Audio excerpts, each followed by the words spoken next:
Hello everyone. This is a channel about Japan's history, told by the Japanese. Today, we'll be discussing the life of Tokugawa Ieyasu, a figure who greatly influenced Japanese history.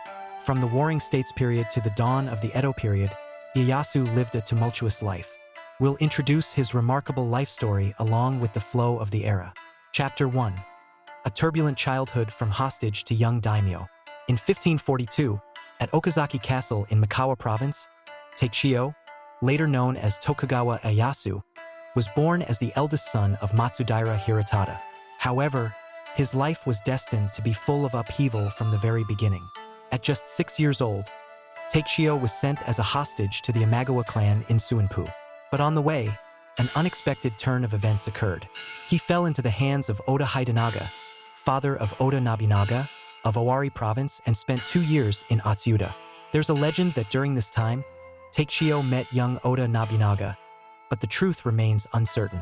At 8 years old, Takechiyo was returned to Imagawa Yoshimoto in Suinpu, where he continued his life as a hostage. In 1560, a turning point in his fate arrived. Imagawa Yoshimoto was defeated by Oda Nobunaga in the Battle of Okahazama.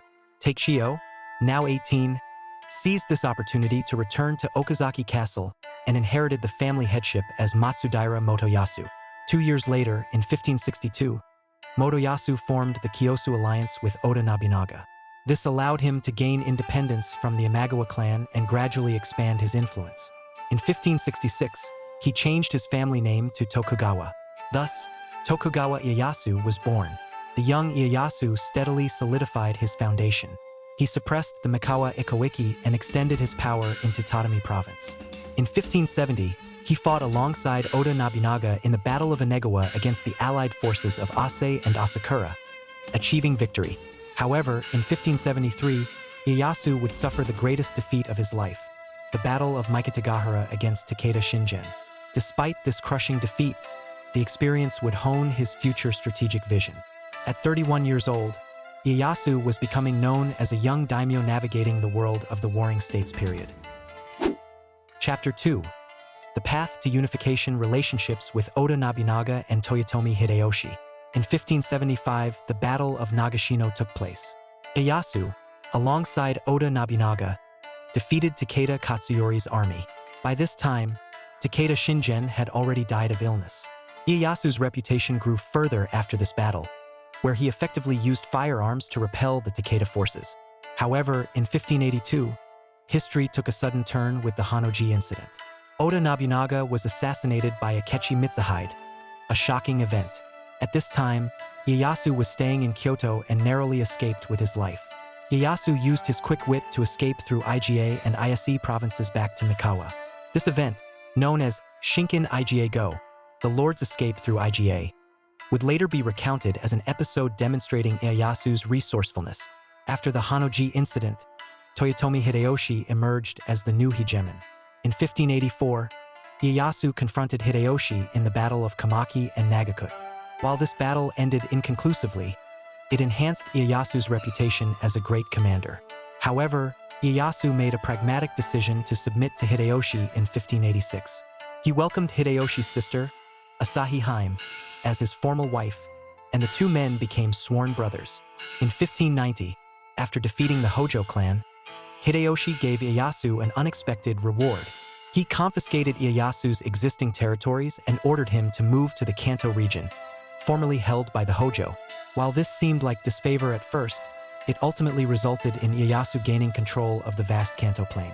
Ieyasu moved his base to Edo, later Tokyo, where he began renovating the castle and developing new rice fields.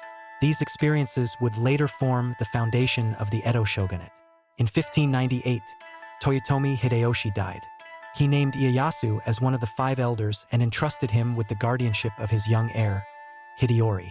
However, this marked the beginning of a new power struggle.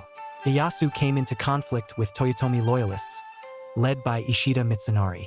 Finally, in 1600, the Battle of Sekigahara broke out. Commanding the Eastern Army, Ieyasu defeated the Western Army and became the de facto ruler of Japan. At 59, Ieyasu was just one step away from unifying the country. However, the final showdown with the Toyotomi clan was still to come. Chapter 3.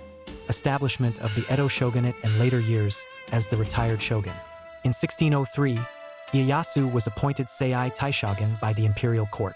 This marked the establishment of the Edo shogunate, and Ieyasu became the ruler of Japan in both name and reality. He was 62 years old at the time. However, 2 years later in 1605, Ieyasu passed the title of shogun to his eldest son, Hidetada. He himself took the title of Ogasho, retired shogun, and focused on solidifying the shogunate system while retaining real power. During this period, Ieyasu also focused on diplomacy. In 1609, he permitted trade with the Netherlands. He also favored the English navigator William Adams, known in Japan as Miura Onjin, actively seeking to incorporate Western knowledge and technology. In 1614, the time for the final showdown with the Toyotomi clan arrived. The Siege of Osaka winter campaign began.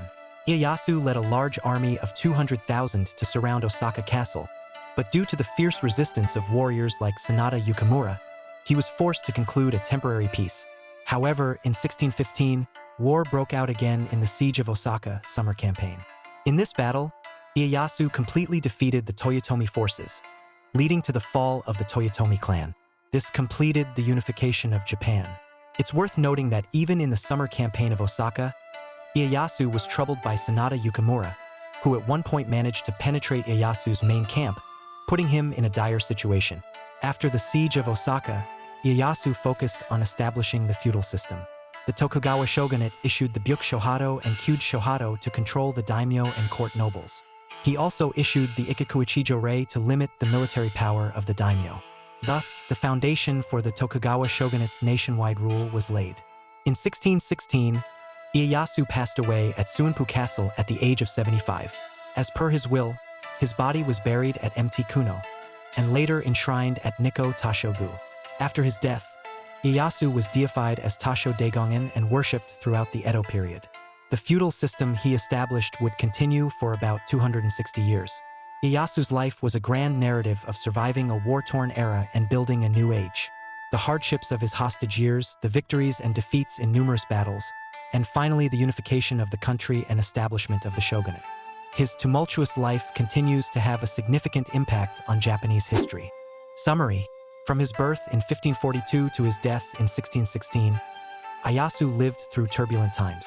His life can be divided into 3 major periods. First, his childhood and youth. This includes his time as a hostage and his emergence as a daimyo of Mikawa province. These experiences shaped his later caution and insight. Second, his growth into a national-level daimyo through his relationships with Oda Nobunaga and Toyotomi Hideyoshi. He flexibly adapted to various situations, steadily accumulating power through alliances with Nobunaga, submission to Hideyoshi, and relocation to the Kanto region. Finally, the period after the Battle of Sekigahara, when he established the Edo shogunate and the feudal system as the retired shogun. After the final battle with the Toyotomi clan, he unified Japan and laid the foundation for about 260 years of peace. Ieyasu's life embodied the transition from the Warring States period to the early modern era. His tumultuous life offers various insights for us living in the modern age. This concludes the introduction to Tokugawa Ieyasu's life. Regarding Tokugawa Ieyasu's fame in Japan, he is very well known and studied in school as a great historical figure. He consistently ranks high in polls of favorite historical figures. His popularity stems from his patience and his achievement in creating a peaceful society. If you've become interested in Ieyasu from this introduction, please research his life in more detail. If you enjoyed this video, please subscribe to our channel. We'll continue to introduce a wide range of historical figures from Japan, from those known by all Japanese people to those familiar only to history enthusiasts. We'll see you next time.